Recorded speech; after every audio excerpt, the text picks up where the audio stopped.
ভারতীয় rail north চব্বিশ পরগনা এবং নদিয়াতে খুব ছোট ছোট পকেটে রেল লাইন স্থাপন করবে।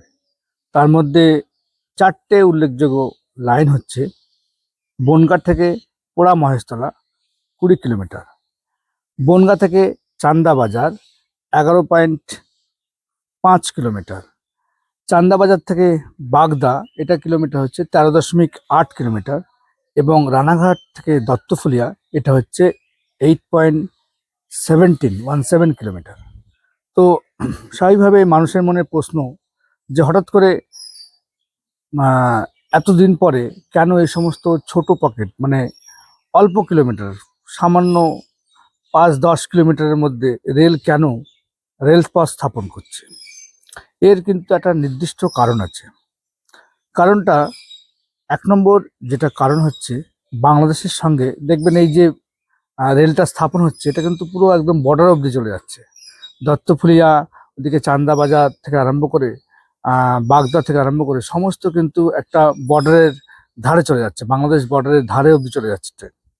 এটা কিন্তু একটা আমাদের সিকিউরিটির দিক থেকে আগের থেকেই একটা প্ল্যান নিয়ে নেওয়া হচ্ছে। কারণ বাংলাদেশের সঙ্গে যেভাবে আমাদের সম্পর্ক ডিটোরিয়েট হচ্ছে, তাতে যাতে ইজি অ্যাক্সেস হয় ওই সমস্ত এলাকাগুলোতে, যাতে সহজেই পৌঁছানো যায়, কোনো পাবলিক ভেহিকেলের উপরে ডিপেন্ড না করে সরকার যদি নিজস্ব ইনফ্রাস্ট্রাকচার সেই অবধি বর্ডার অবধি বিল্ড আপ করে রাখতে পারে, তাহলে কিন্তু যে কোনো বিপদের সময় সেটা কিন্তু কাজে লাগবে। এটা কিন্তু একটা পয়েন্ট, ভালো পয়েন্ট। আর 2 নম্বর হচ্ছে, অবশ্যই রেলপথ স্থাপন হলে তো সে এলাকার ইকোনমিক অনেকটা গ্রোথ হয়, এবং সেটাও একটা সেখানকার লোকাল যে ইকোনমি, সেখানকার মানুষের মুভমেন্টটা বাড়বে, এবং এখানকার লোকাল যে অর্থনীতি সেটাও বুস্ট আপ হবে। কিন্তু আমার যেটা ধারণা, মেন কারণটা কিন্তু অ্যাক্সেস করা, অর্থাৎ বর্ডার যে পয়েন্টগুলো আছে সেটা রোডের দিক থেকে যেমন অ্যাক্সেস করা হয়েছে, সেটাকে একটা অল্টারনেটিভ যে রেলপথ দিয়েও যাতে অ্যাক্সেস করা যায়, যে কোনো মুহূর্তে যাতে সেখানে মুভমেন্ট করতে পারে আমাদের ফোর্সেসরা, এটাও কিন্তু একটা ব্যবস্থা আগের থেকে কিন্তু করে রাখতে হচ্ছে।